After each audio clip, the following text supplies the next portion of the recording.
ধন্যবাদ এই সুযোগ দেওয়ার জন্য। আমি ন্যাশনাল খ্রিস্টিয়ান ফেলোশিপ অব বাংলাদেশের জেনারেল সেক্রেটারি মার্থা দাস। আজকে এই সুন্দর সুযোগের জন্য আমরা সর্বশক্তিমান ঈশ্বরকে ধন্যবাদ জানাই এবং জামাত ইসলামের আমির মহোদয়ের সাথে আমরা কথা বলেছি। উনি যে আশ্বাসগুলো দিয়েছেন সেটাই আমি একটু আরবার রিপিট করতে চাই। যেটা উনি জাতির উদ্দেশ্যে বলেছেন সেটা হলো, যদি মহান সৃষ্টিকর্তা ওনাদেরকে এই দেশ পরিচালনা করার সুযোগ দেন, তাহলে এই বাংলাদেশের শারিয়া ল অর্থাৎ শারিয়া আইন উনি বাস্তবায়ন করবেন না।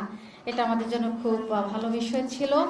এবং যারা আমাদেরকে নিজেদেরকে মনে করি যে আমরা এই দেশে সংখ্যালঘু, উনি বলেছেন সংখ্যালঘু হিসেবে যেন আমরা নিজেদেরকে পরিচিত না হই, বরং আমরা যারা ছোট সম্প্রদায়ের অর্থাৎ লোক কম তাদেরকে উনি বলেছেন যেন সন্তানের মতো করে তিনি আমাদেরকে আগলে রাখবেন।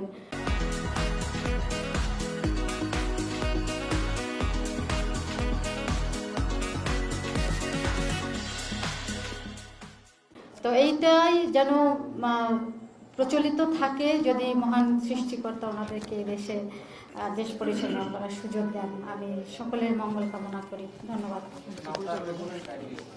সরি,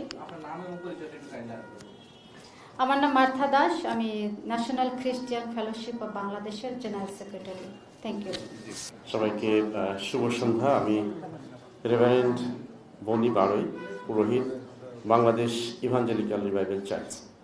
আমরা আজকে এখানে এসেছিলাম এদেশের নাগরিক হিসাবে। আমি খ্রিস্টান ধর্মাবলম্বী, তবুও শ্রদ্ধা আমিরের কাছে জানতে চেয়েছি নির্বাচন পরবর্তী সময় আমাদের স্বাধীনতা, আমাদের ধর্ম, সমস্ত বিষয়। এবং তিনি সুন্দরভাবে আমাদেরকে সময় দিয়েছেন, আমাদের কথা শুনেছেন এবং যে কথা আমাদের শ্রদ্ধেয় রেভারেন্ড মার্থা দাস বলে গিয়েছেন সেই বিষয়ে তিনি আশ্বস্ত করেছেন। এবং তিনি বলেছেন যে একটি বাগানে যেমন সমস্ত ফুল না থাকলে সৌন্দর্য হয় না, ঠিক একইভাবে একই দেশে সব ধর্মের নাগরিক না থাকলেও ভালো হয় না। আমরা সত্যি কৃতজ্ঞ এবং এখানে আসার মেইন উদ্দেশ্য যে দেশের খ্রিস্টিয়ান নাগরিক হিসাবে আমরা আসলে শান্তিপূর্ণ দেশ চাই, শান্তিপূর্ণ দেশে আমরা বসবাস করতে চাই। আজকে যারা এখানে আপনারা আছেন আপনাদেরকেও ধন্যবাদ জানাই। আপনারা আমাদের এই কথাটিকেই সকলের কাছে তুলে ধরবেন যে আমরা শান্তিতে থাকতে চাই, শান্তিতে আছি, শান্তিতেই থাকবো। ধন্যবাদ।